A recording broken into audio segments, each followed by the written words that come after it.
Hi, it's Natasha here. This is my English final project. I decided to do a time capsule showcasing a few poems I've written throughout high school. One poem I wrote in grade 8 is called The Voice That Can Never Be Heard. I'll read a bit of this poem before explaining what it's about. As I see new people walk in, one of them finally sees me. This is the day, I say to myself. As the man approaches with a warm smile, I'm picked off like an apple from a tree, as my chew toy squeaks goodbye. I'm off like a firework, ready to explode in a new world filled with fun. The house I walk towards doesn't give a welcoming smile, and the inside isn't so happy to see me, even for a while. As I'm left alone and used for no purpose now, I realize that I've had nothing to feast on these past few days. So I call out for food, but no reply. I knew no one would answer me. Who knew I had a voice? Every time I try to talk, I'm beaten up, like a punching bag, but tied on the fence. Where did it all go wrong, I said. Where did that dream of mine go? Every day my cuts burned in the sun. Every day my voice was gone. Every day I stayed out of sight of him. I wrote this poem about a dog who dreams of getting adopted, and when he finally gets adopted, it's not all that he had hoped for. The poem is written in the voice of the dog as he takes readers through the hardships he faced and almost loses all hope until towards the end when he is finally saved and regains his hope again. There is no reason as to why I wrote about a dog and his journey of adoption, but simply because I had a project about animal abuse and came up with a story of a dog being abused. Personally, this is one of my favorite poems I wrote because it is very different from the types of poems I wrote in older grades.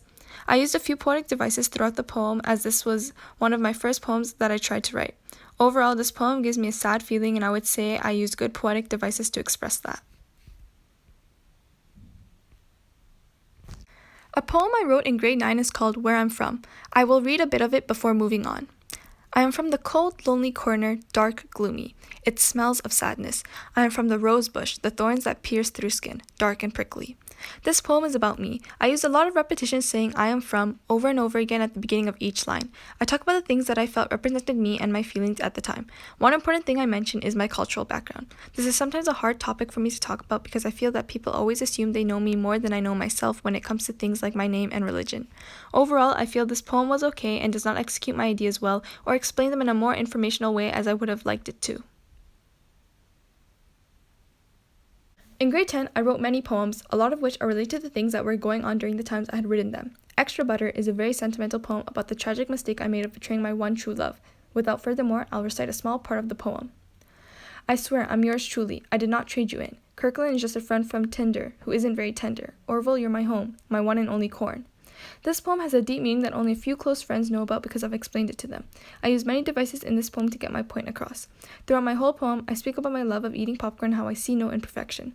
In the stanza I just read, I speak of a dark secret. That secret is when I broke my oath, the oath to only eat Orville popcorn and never any other brand that comes in my home. One day, my parents said that the popcorn I eat is very unhealthy, so they bought a different brand, which is Kirkland. I held out for 3 months, refusing to even try a single popped corn from Kirkland. But then I started to lose my mind. It was hard for me to wake up every morning knowing I had no worthy snack to eat. My curiosity got the best of me and I gave in. I secretly took a few bites from the popcorn my mom had made. I'm ashamed to say that I enjoyed it. It didn't taste great, but it did satisfy the empty stomach I carried for 3 months. Overall, this poem represents the change of why I write poems. This is one of the first poems I wrote that truly connects to me and I enjoyed writing it. Gaming Household is a poem I wrote about me and my family. I describe each of us as a character from Super Mario. I use a few poetic devices as I describe each member in my family, including myself, and how our actions are similar to the characters in the game. The person with the best description is my brother. I wrote, Arian is Princess Peach having all eyes on him, outstanding for his nagging skills and his ability to acquire all that he wants in life. This description of my brother is very accurate and still fits with him to this day. Mindful is another one of my favorite poems because of the secret meaning it has. One of my favorite lines is, deep down, I'm cool enough to keep the meat fresh, but out here, I cook the flesh. This was a very funny line I came up with as I tried to add some humor to my poem. The theme of this poem can be found on this slide. Hopefully you can find it. Evil Christmas is a poem I wrote about one of my favorite cartoons turned into a movie. I loved watching SpongeBob as a kid, and still do, and around Christmas on TV, the It's a SpongeBob Christmas plays, and I just have to watch it like Home Alone. In my poem, I describe 3 characters and their part in the movie. Here's a bit of my poem.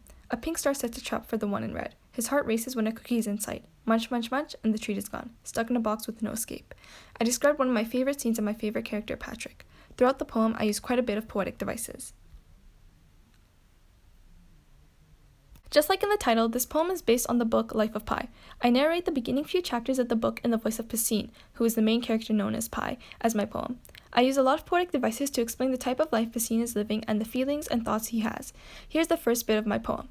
The zoo is my home, a very far place that I once roam, warm like the cha I drink every morning and slightly cool when my toes hit the pool.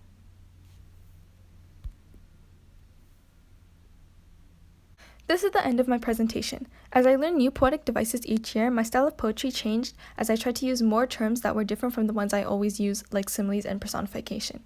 To be honest, I think I write better when I'm given an outline and a topic to write about, but I enjoy writing poetry when I have all the control as to what I want to write about and how I execute it.